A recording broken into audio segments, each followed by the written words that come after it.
Hello friends, welcome to Meera Mind Voice. Sunday episode, day 14 in Big Boss House. இந்த சேனலை முதல் தடவையாக பார்க்குறவங்க சப்ஸ்கிரைப் பண்ண மறக்காதீங்க. தேங்க்யூ.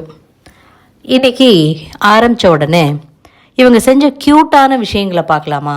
பிரச்சனைகள் நிறைய இருக்குது, அதை பின்னாடி பார்த்துக்கலாம். ஏன்னா திவாலி செலிப்ரேஷன் இல்லையா? ஸோ ஃபஸ்ட்டு க்யூட்டான விஷயங்களை பார்த்துடலாம் அப்படின்னு சொல்லிட்டு உள்ளே போய் பேச ஆரம்பிக்கிறாரு கானா வினோத். ஏன்னா க்யூட்டான விஷயம் ஒன்று நடந்ததுன்னா கானா வினோத்தும் திவாகரும் அப்பப்போ பண்ணிகிட்டு இருந்த சின்ன காமெடி தான்.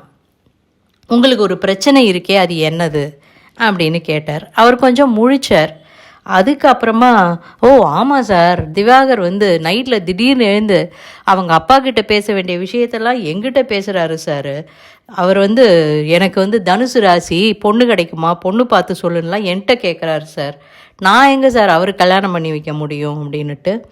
கொரட்டை தான் சார், ரொம்ப மோசமாக இருக்குது அப்படின்னார். அப்புறம் அவரோட ஆக்டிங்லாம் பற்றி ஒன்றும் சொல்லலையே அப்படின்னு ஒன்று. ஐயோ, இங்கே ஸ்விம்மிங் பூலுக்கு பதிலாக ஒரு கிணறு இருந்ததுன்னா நாங்கள் 6 பேர் போய் தற்கொலை பண்ணியிருப்போம் சார்னாரு. எந்த 6 பேர்? சூப்பர் ரிலாக்ஸ் ஹவுஸில் அவங்க 7 பேர் இருக்காங்க. அவர் ஒத்தரை தவிர மிச்சம் 6 பேரை சொல்கிறாரா அந்த வினோத்து. Okay okay okay. ஆனால் இவர் சொன்னார், உங்கள் காம்பினேஷன் பார்க்க நல்லா இருந்தது. மற்ற பிக் பாஸ்லலாம் ஆணும் பொண்ணும் ஒருத்தர் பார்த்துக்கிட்டு இருக்காங்க, ஆனால் நீங்கள் 2 பேரும் ஒரு லுக்கு விட்டீங்க பாருங்கள், ஒரு 10 செகண்டுக்கு. அது வேறு லெவல் மாஸ், வெளியில் சூப்பராக போயிட்டுருக்கு அப்படின்னு சொல்லி அவங்கள நல்லா குளிப்பாட்டிட்டு 3 எலி இருந்துச்சு இந்த வீட்டில். அதுதாங்க இந்த விக்ரம் பண்ணின ஒரு என்னது லாஃப்டர் தெரப்பின்னு ஒரு டாஸ்க்கு கொடுத்ததை 24/7 காமிச்சாங்க. 1 ஹவரில் காமிக்கல. அதை பற்றி வேறு எங்கேயுமே மென்ஷன் இல்லை. அதனால் பல பேருக்கு அது தெரியல. அதில் தான் எலி மாதிரி விக்ரம், சபரி அண்ட் பிரவீன்ராஜ் ரொம்ப நன்னா பண்ணினாங்க. 3 எலியை பற்றி சொல்லுங்கன்னொன்னே இவங்க 3 பேரும் எழுந்து இது பண்ணுறாங்க, ஸ்டாண்டப் காமெடி பண்ணுறாங்க. சார் யாரை பற்றி சொல்லணுன்னொன்னே நான் ஒருத்தராக சொல்கிறேன், நீங்கள் சொல்லுங்கன்னொன்னே திவாகர். அவர் எதுவாக இருந்தாலும் நக்கி சாப்பிட்டுட்டு போய்டுறாரு. நான் போய் பார்த்தாலே எனக்கு அதில் சாப்பிட்றதுக்கு எதுவுமே கிடைக்கிறது இல்லைன்னு. அடுத்தது எஃப்ஜே, அடுத்தது அரோரா, அடுத்தது கம்ருதீன், வியனா, கனி, துஷார், ரம்யா, கலை, விக்ரம், பிரவீன்ராஜ். இவங்க எல்லாரை பற்றி ஒருத்தராக அவர் சொல்ல இவங்க அருமையாக பண்ணுறாங்க. சூப்பராக ரோஸ்டாட்டாக இருந்துச்சு. At the same time comedy கலந்து ரொம்ப நல்லா பண்ணோடனே அவங்களுக்கு நல்லா கிளாப்ஸ் கொடுத்துட்டு, துஷார் எங்கள் அம்மாவுக்கு பர்த்டே சார் விஷ் பண்ணணுன்னொன்னே எல்லாருமா சேர்ந்து அவங்களுக்கு பர்த்டே விஷ் பண்ணுறாங்க. பிரேக் கொடுத்துட்டாரு. எல்லாருமே ரொம்ப ஹாப்பி. உடனே திவாகரும் வினோத்தும் பேசிகிட்ருக்காங்க. எதுப்பா வெளில வைரலாக போச்சு, அப்போ நம்ம காம்பினேஷன் ட்ரெண்டிங்காக போயிட்டுருக்கா. திவாகர் ஆக்சுவலாக காமெடி பண்ணார்னா ட்ரெண்டிங்காக போகும். ஆனால் எதையுமே புரிஞ்சிக்காத திவாகரும் ஒன்றுமே புரியாமல் பேசுகிற வினோதும் சேர்ந்து அவங்க ட்ராக்கில் போனால் நல்லாயிருக்கு. அது இதுக்கு மேலே எப்படி ஒர்க் அவுட் ஆகும்னு தெரியல, பார்ப்போம். வினோத்தை தான் சொல்கிறார், யாரை கூப்பிடணுன்னாலும் வினோத்துன்னு சொல்லிடுறாரு சார். உள்ளே போய் வினோத்துன்னு 2 தடவை நாமினேட் பண்ணிட்டு வந்திருக்காரு சார். பிரவீன்ராஜை கூப்பிடணுன்னா வினோத்துங்கிறார் சார். இன்னொன்று எனக்கு அதுவே மைண்டில் அப்படியே ரெஜிஸ்டர் ஆகிடுச்சு. இன்னொன்று டெலீட் பண்ணிடாத, அது வேண்டாம் அப்படிங்கிறாரு. நல்லா பேசிகிட்ருக்காங்க. திரும்ப சீரியஸ் மோட் ஆன். துஷாரனுடைய தலை பதவி, அதை team wise good work.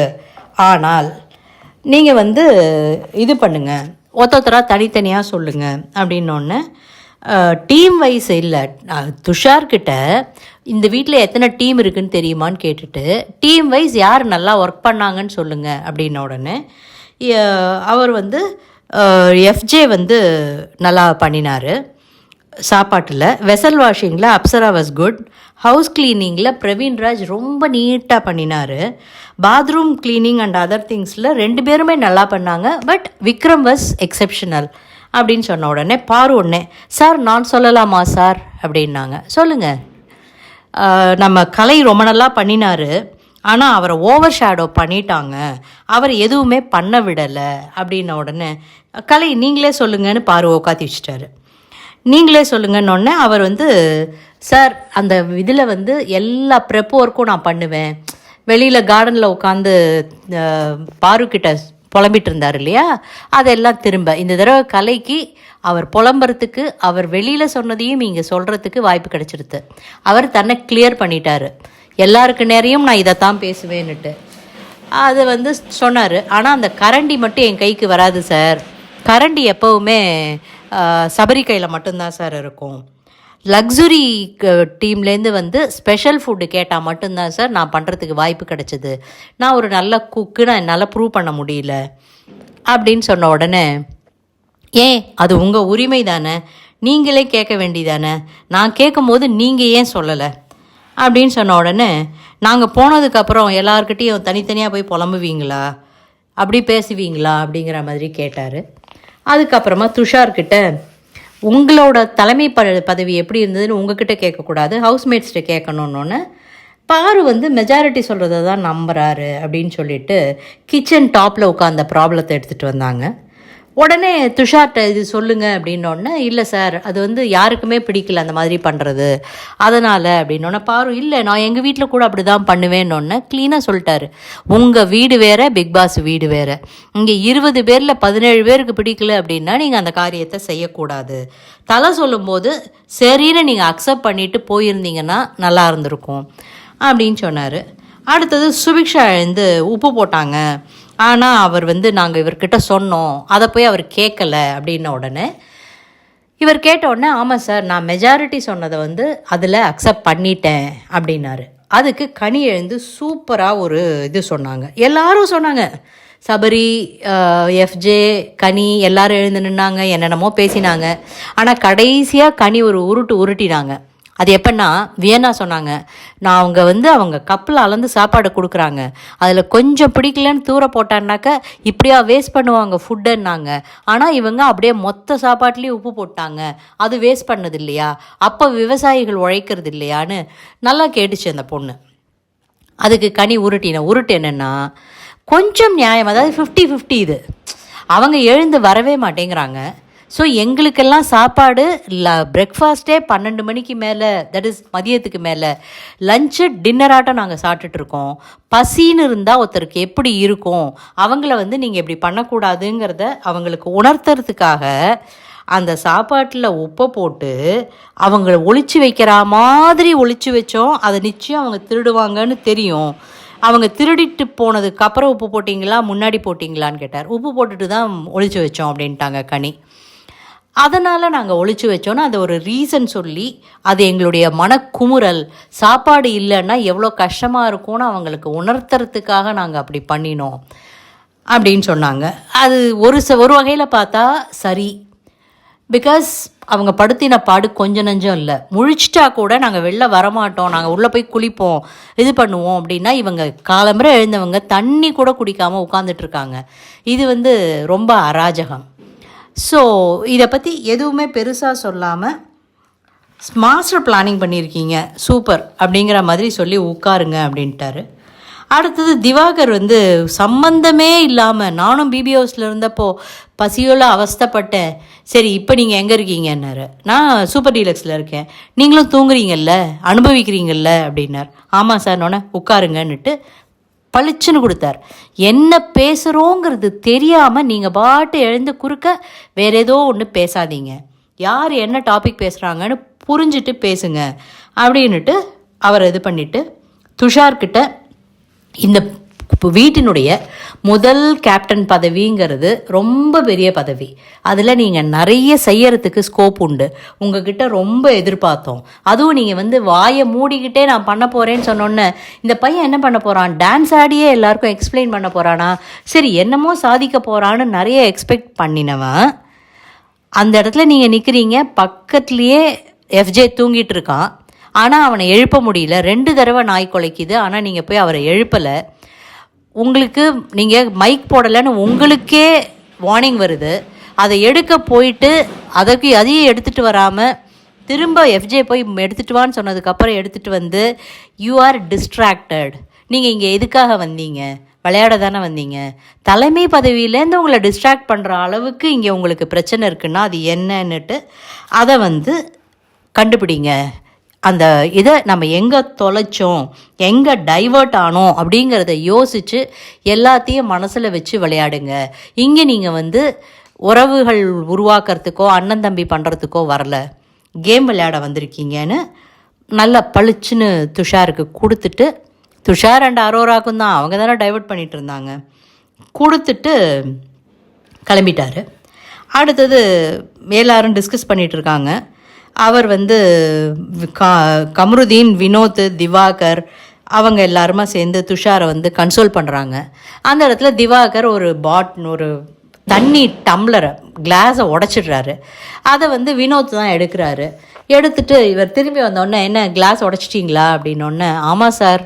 Vinod சொல்கிறாரு, இங்கே பாருங்கள் சார், இன்னும் கையில் தண்ணி ரத்தம் வந்துட்டுருக்கு, அதை உடச்சிட்டு என் சம்பளத்துலேருந்து பிடிச்சிருவாங்களான்னு கேட்குறாரு அப்படின்னாரு. ஆமாம், உங்கள் சம்பளத்துலேருந்து பிடிச்சிருவோம். அது வந்து வினோத்துக்கு தீபாவளி போனஸ்.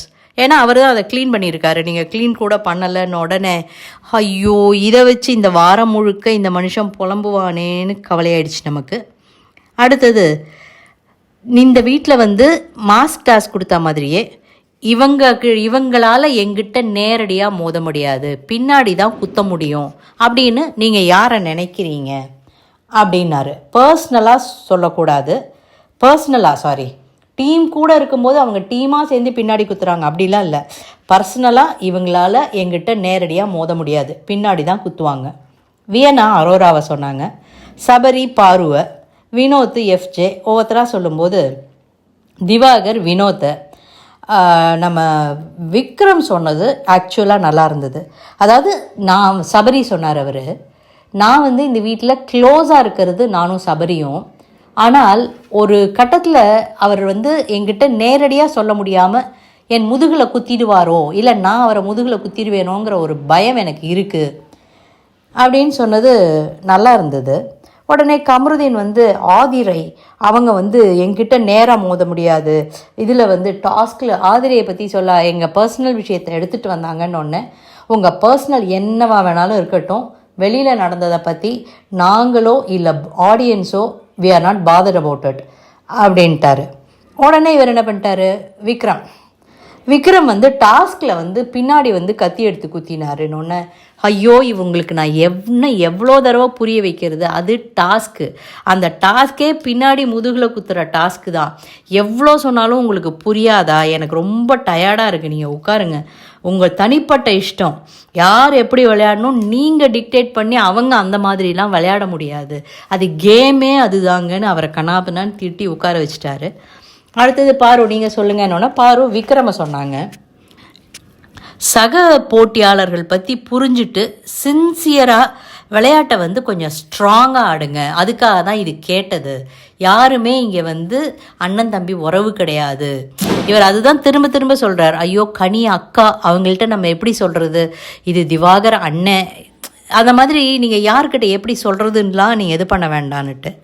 இதில் வந்து அரோரா உட்காந்து அழுதுட்ருக்காங்க. அங்கேருந்து கமருதீன் நல்ல குறுக்க வந்து அரோரா மூஞ்சி பக்கத்தில் மூஞ்சி வச்சுட்டு ஏதோ பேச போக, டேய் அறிவு இருக்கா உனக்கு, இது வந்து நான் எமோஷ்னலாக அழுதுட்டு இருக்கும்போது இங்கேயும் வந்து நீ உன்னுடைய விஷயத்தை கொண்டு வந்து நீ ஸ்கோர் பண்ண பார்க்குற. ஸோ இங்கே எல்லாருமே ஸ்கோர் பண்ணுறதுக்கு தான் இருக்காங்க. இவர் நடுப்புற கேப் விடும்போது தாவணி பற்றி ஏதாவது ஒரு பாட்டு சொல்லுன்னுட்டு வியன்னாவும் சுபிக்ஷாவும் கேமரா முன்னாடி ஆடிட்டு இருக்காங்க. நல்ல காலம் இதெல்லாம் நமக்கு காமிக்கிறது இல்லை, காமிச்சா தாங்க முடியாது. எப்போ பாரு கேமரா முன்னாடி நின்று ஒருத்தர் ஆக்ட் பண்ணுறாரு திவாகர், ஒருத்தர் இது பண்ணுறாரு, ஒருத்தர் சீன் கிரியேட் பண்ணுறாரு, ஒருத்தர் ரீல் போடுறாருன்னா அது நீங்கள் வெளியிலே உட்காந்து பண்ணிகிட்டு இருக்கலாமே, இங்கே உட்காந்து இதுக்கு பண்ணணும். உடனே கமருதீன் வந்து ஆதிரையை திட்ட இது பண்ண, அவங்களுக்கு வெளியில் என்னமோ ஹிஸ்ட்ரி இருந்திருக்கு போல இருக்குங்க. அதை பற்றி நமக்கு என்ன வந்தது, இந்த ஆதிரை பொண்ணு அரோரா வந்து கமருதீனோட க்ளோஸாக போகிறாளேங்கிறதுக்காக அவன் எப்படிப்பட்டவன் அப்படிங்கிற மாதிரி ஏதோ சொல்லியிருக்கு போல இருக்குது. அது நமக்கு தெரியாது, அது நமக்கு தெரியாதுங்கிறது கமருதீனுக்கு தெரியாது. கமருதீன் வந்து நீ எப்படி என்னை பற்றி பேச போச்சுன்னுட்டு ஆதிரைகிட்ட சண்டை போட, அரோரா குறுக்க வந்து நீங்கள் 2 பேர் சண்டையில் என்ன நீ நடுப்புற கொண்டு வந்துட்ட, ஏன்னா நான் தான் உங்ககிட்ட போட்டு கொடுத்தேங்கிறது இப்போ அவளுக்கு தெரியும். அந்த பொண்ணு கமருதீன் ட்ரெஸ் எல்லாம் துவைச்சி போட்டிருக்கு. இந்த ஆள் என்ன ட்ரை பண்ணுறாரு உள்ளே உட்காந்துன்னு தெரியல. உண்மையிலே அரோராவை செட் பண்ண தான் ட்ரை பண்ணுறாரு போல இருக்குது.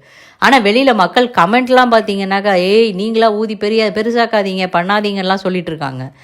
ஆதிரை அப்போ வந்து அவங்க 2 பேருக்கும் எதுவும் ஃப்ரெண்ட்ஷிப் இல்லை. ஆனால் இவங்க அம்மா செத்துட்டாங்களேன்னு ஃபியூ மந்த்ஸ் பேக்கு கமருதீன் வீட்டுக்கு போய் கவலைப்படாதன்னு வருத்தப்படாதன்னு சொல்லிட்டு வந்ததை எங்கள் அம்மா செத்தப்போ கூட அவள் வந்து எங்கிட்ட பேசிட்டு போகிறா, அவளுக்கு என்ன இதுன்னு அவளை கமருதீன் பேச ஆரம்பித்தார்னா வாயில் இதுதான் இல்லை, சென்சார் பண்ண வேண்டிய வார்த்தைகள் எல்லாம் வருது. ஒரு கேமரா முன்னாடி ஒரு பொண்ணை என்ன தான் பண்ணியிருந்தாலும் சரி இப்படியெல்லாம் பண்ணி பேசி நீ என்ன பண்ணிடுவேன், என்ன உன்னை என்ன பண்ணுவேன் தெரியுமான்னு பேசுறது ரொம்ப அநாகரிகம். அதை வந்து இவங்க பேசுகிறத பற்றி இவன் பண்ணுறத பற்றி விஜேஎஸ் ஒன்றுமே கேட்கல.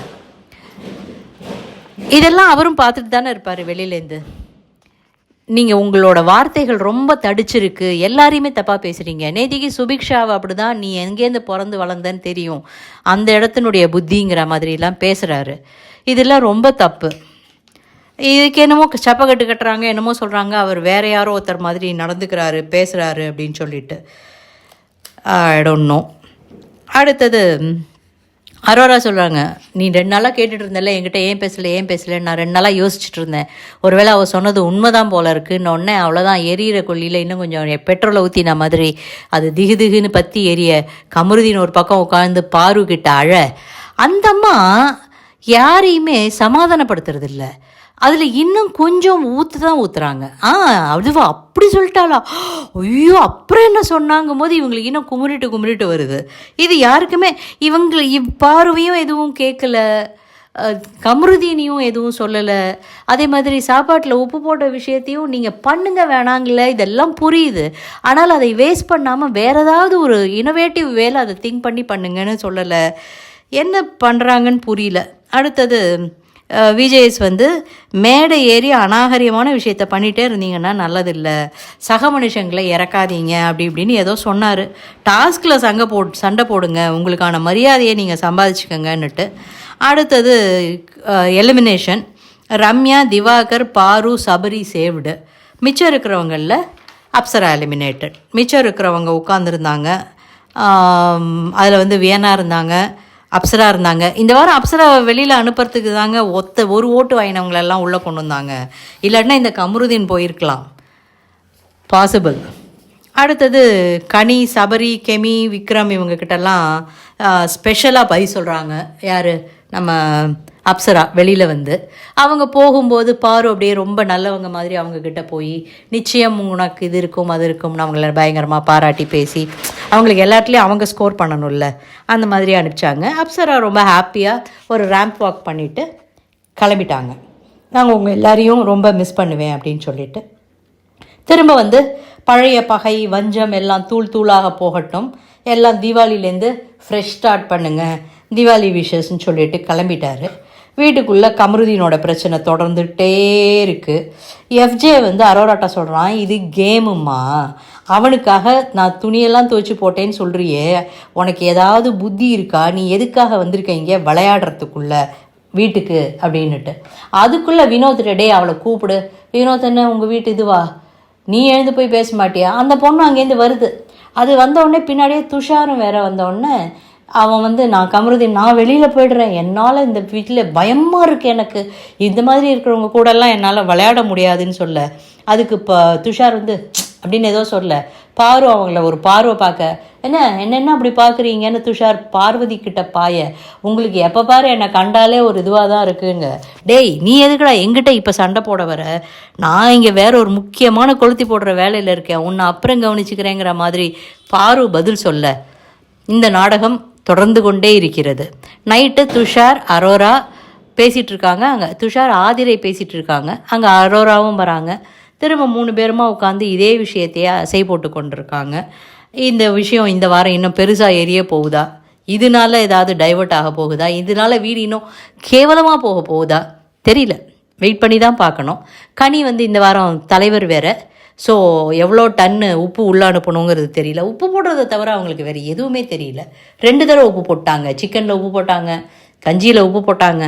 ஸோ இந்த வாரம் எப்படி போக போகிறதுன்னு பொறுத்து இருந்து பார்ப்போம். இந்த வீடியோ உங்களுக்கு பிடிச்சிருந்ததுன்னா லைக் பண்ணுங்கள், ஷேர் பண்ணுங்கள். உங்களுக்கு என்ன தோன்றுறதுங்கிற கமெண்ட் செக்ஷனில் சொல்லுங்கள். சப்ஸ்கிரைப் பண்ண மறக்காதீங்க. Thank you and happy Diwali to all my viewers. Thank you.